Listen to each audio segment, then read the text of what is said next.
Défenseur Morin, ça passe intercepté derrière le but par Dubé. À la ligne bleue, Ménard. Ménard à gauche pour Dubé. Dubé va d'un tir bloqué. À droite, le tir bloqué par Filion et le tir de Rafano Mezansoa. Et un beau déplacement du jeune gardien des Wildcats. Ça arrête le jeu. Il n'a pas eu toute la puissance voulue avec son tir sur réception. Ça a un peu facilité la tâche du gardien Filion, qui a quand même dû réaliser son plus bel arrêt depuis le début de la partie. Alors, c'est toujours 0-0. Il empêche une sortie à la pointe droite. Tourigny dans l'enclave pour Di Cesare. À Denis par le sud devant le filet. Tire de Loudou. Le retour devant qui est libre. C'est raté. Di Cesare tire qui a été stoppé par Vincent Filion. Un arrêt magistral du gardien des Wildcats. A brillé dans les derniers instants du côté des Wildcats avec un arrêt superbe. Et les Cataractes qui avaient mis plusieurs minutes avant d'enregistrer des tirs sur le filet adverse. Ils en ont 8 maintenant depuis le début de la partie. Contre remettre la rondelle à Denis. On s'échange la rondelle derrière le but. Ça va du côté de l'aile gauche et c'est Denis qui remet à la ligne bleue pour Mascotte. À la droite pour Haas, un lancé. Et le but! On a voilé la vue de Vincent Filion. Est-ce qu'Olivier Nadeau a fait dévier? Peu de puissant de Martin Haas, mais comme le gardien Filion avait la vue voilée, ben les Cataractes, c'est comme ça qu'ils prennent l'avance 1-0 dans ce match, alors qu'il y a 14 minutes 23 d'écoulées dans cette partie. Un tir sur la cible, un gardien qui a la vue voilée, et c'est la recette qui fonctionne pour que les Cataractes soient arrêtés par Tourigny près de la ligne bleue. Tourigny à droite, c'est pour Denis. Ça avance dans le cercle, passe à gauche pour Bourque devant, c'est dévié. Filion fait l'arrêt, le retour qui est pris par Di Cesare. Il a touché l'extérieur son but, veut remettre dans le coin pour La Fontaine, c'est raté. Les Wildcats sont la rondelle, le chien, un tir bloqué, le retour devant et le but.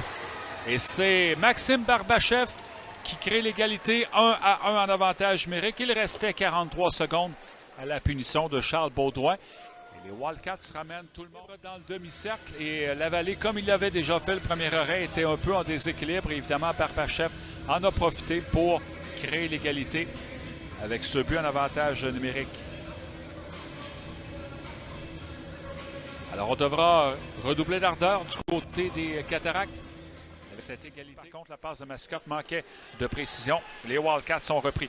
Mueller perd la rondelle à Bourque, s'approche du but devant. Le tir de Bonnefond, c'est plutôt Agostino qui a été frustré par l'officiel. Rondelle bondissante près de la bande.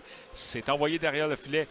Les Wildcats, Yacenza a intercepté. Et c'est Agostino à Dubé. Tire le but!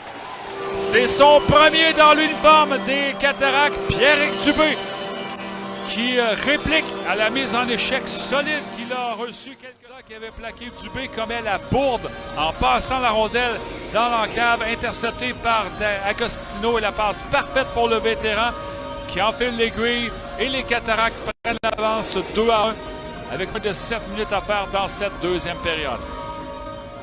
Passe parfaite, la pointe droite, c'est pour Dubé. Il a de la place, il s'avance. Dubé dans l'enclave, ça va à Bourque, il est à gauche. Bourque devant, et Baudouin fait dévier sur le poteau. Dubé vers Bourque, tire le but!